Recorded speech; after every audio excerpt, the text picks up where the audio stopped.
선생님, 이번에도 신청이 복잡하면 또 놓치겠어요. 75세 퇴직 간호사 박미숙 어르신의 떨리는 목소리가 아직도 귓가에 맴돕니다. 평생 남을 돌봐온 분이 정작 자신의 권리조차 포기하려 했던 그 순간 저는 가슴이 먹먹해졌습니다. 하지만 오늘 이 이야기를 들으시면 박미숙 어르신처럼 망설이던 분들도 용기를 내실 수 있을 거예요. 지금 이 소중한 이야기가 궁금하시다면 구독과 좋아요 부탁드립니다. 지난주 금요일 오후 제 핸드폰에 낯익은 번호가 떴습니다. 박미숙 어르신이었죠. 어르신은 서울 외곽의 작은 아파트에서 혼자 살고 계십니다. 40년간 병원에서 환자들을 돌보다 퇴직하신 후 지금은 국민연금과 작은 파트타임 일로 생계를 이어가고 계세요. 1차 지원금 때도 그랬습니다. 스마트폰 조작이 어려워 며칠을 고민하다가 결국 아들에게 도움을 청했죠. 그런데 이번에는 아들마저 바쁘다며 시간을 내기 어렵다고 했습니다. 어르신은 점점 위축되어 갔어요. 이런 얘기 하나만 해드릴게요. 제가 어르신께 처음 전화 받았을 때 어르신은 이렇게 말씀하셨거든요. 나 같은 사람이 받아도 되는 건지 모르겠다고요. 연금도 받고 있고 알바 수입도 있으니까. 혹시 다른 어려운 분들 몫을 빼앗는 건 아닌지 걱정된다고 하시더라고요. 정말 마음이 아프더라고요. 평생 남을 배려해 오신 분이 본인의 당연한 권리마저 양보하려 하시는 모습이요. 그래서 저는 어르신께 정확한 정보를 알려드리기로 했습니다. 우선 이번 2차 지원금의 가장 큰 특징부터 말씀드릴게요. 1차 때와는 완전히 다릅니다. 1차 때는 모든 국민이 받을 수 있었지만 이번에는 선별 지급이에요. 하지만 여기서 중요한 건 국민의 약 90%가 받을 수 있다는 점입니다. 그럼 누가 못 받냐고요? 정말 소득이나 자산이 많은 상위 10% 정도만 제외돼요. 구체적으로 말하면 1인 가구 기준으로 월 소득이 500만 원을 넘거나 2인 가구는 865만 원을 넘는 경우죠. 박미숙 어르신처럼 연금과 파트타임 수입을 합쳐도 이 기준에는 한참 못 미치시거든요. 자산 기준도 현실적입니다. 주택 공시가격이 12억 원 이상이거나 금융소득이 연간 2천만 원 이상인 경우만 제외돼요. 어르신이 살고 계신 서울 외곽 오래된 아파트는 이 기준과는 거리가 멀죠. 정부가 이렇게 기준을 정한 이유가 있어요. 실제 생활이 어려운 분들을 우선 지원하겠다는 취지죠. 박미숙 어르신처럼 집은 있지만 실제 생활비는 연금에 의존하시는 분들을 위한 배려입니다. 그런데 신청 일정이 짧아요. 9월 22일부터 10월 31일까지 딱 한 달 반입니다.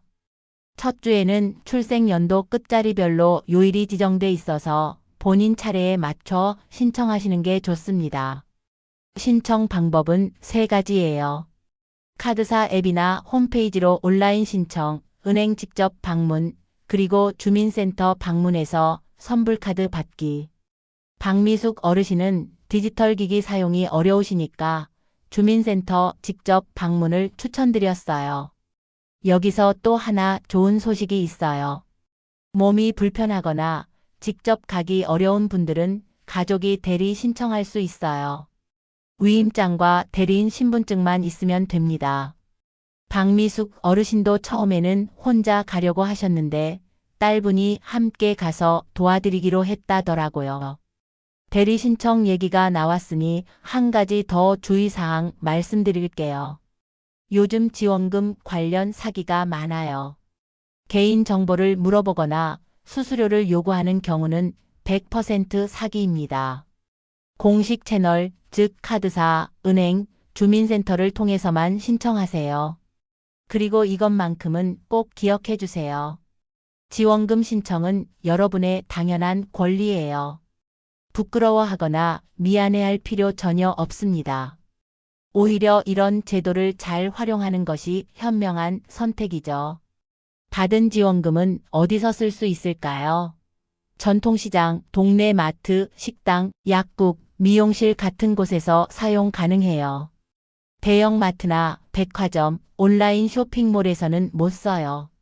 이것도 동네 상권을 살리려는 정부 정책의 일환이죠. 박미숙 어르신은 평소 동네 정육점, 채소가게, 반찬가게를 자주 이용하세요. 지원금으로 이런 곳들을 골고루 이용할 계획이라고 하시더라고요. 정말 현명한 계획이죠. 여기서 중요한 건 유효 기간이에요. 대략 6개월 정도인데 기간 내에 반드시 써야 해요. 기간이 지나면 소멸돼 버리거든요. 받기만 하고 안 쓰면 아무 소용없어요. 그리고 지역별로 추가 혜택이 있는 경우도 많아요. 예를 들어 65세 이상 어르신에게 5만 원씩 추가로 지급하는 지자체도 있거든요. 신청 전에 본인이 살고 있는 지역의 주민센터나 지자체 홈페이지를 꼭 확인해 보세요. 박미숙 어르신도 추가 혜택이 있는지 미리 체크해 보기로 했어요. 신청하고 나면 승인 여부를 문자나 앱 알림으로 알려줘요.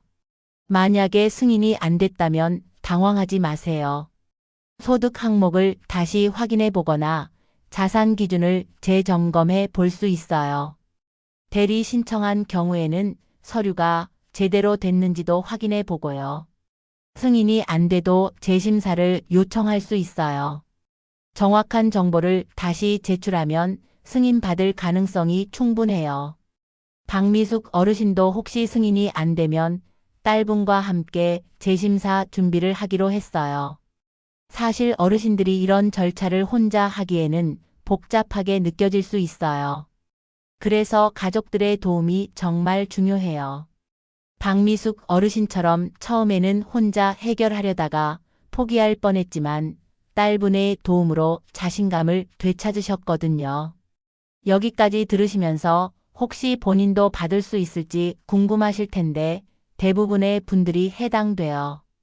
박미숙 어르신처럼 연금 받으시면서 가끔 파트타임 일하시는 분들은 거의 확실하게 받을 수 있어요. 그런데 신청을 망설이는 분들이 의외로 많아요. 절차가 복잡할까봐 혹은 본인이 받을 자격이 있는지 확신이 서지 않아서요. 하지만 신청해 보지도 않고 포기하는 건 정말 아까운 일이에요. 제가 박미숙 어르신께 드린 말씀이 있어요. 이 지원금은 어르신들이 평생 세금 내고 사회에 기여한 것에 대한 당연한 보답이라고요. 부끄러워할 이유도 미안해할 이유도 전혀 없다고요. 실제로 어르신은 40년간 간호사로 일하시면서 수많은 환자들을 돌봐오셨잖아요. 사회에 얼마나 큰 기여를 하셨는데 이 정도 지원받는 게 뭐가 부끄럽겠어요. 오히려 당당하게 받으셔야죠.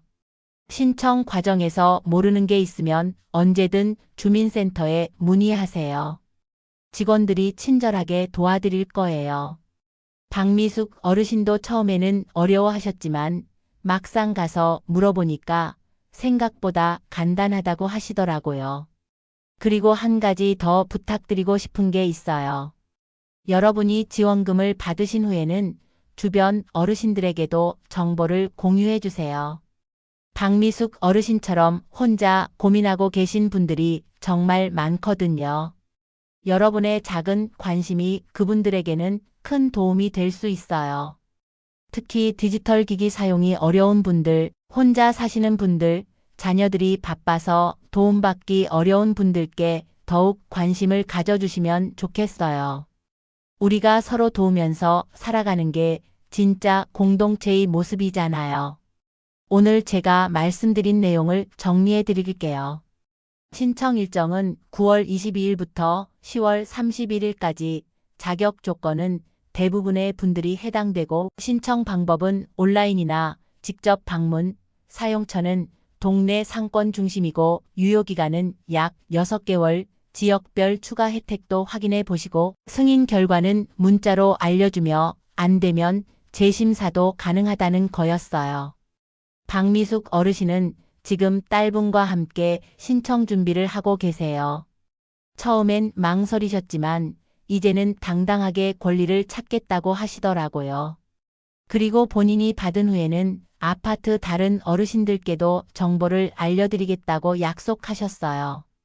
여러분도 박미숙 어르신처럼 꼼꼼히 확인하고 준비하시면 충분히 2차 지원금을 받으실 수 있어요. 망설이지 마시고 당당하게 신청하세요. 그리고 꼭 주변 분들에게도 이 소중한 정보를 알려주시기 바랍니다. 우리 모두가 함께 잘 살 수 있는 그날까지 서로 도우며 나아가요.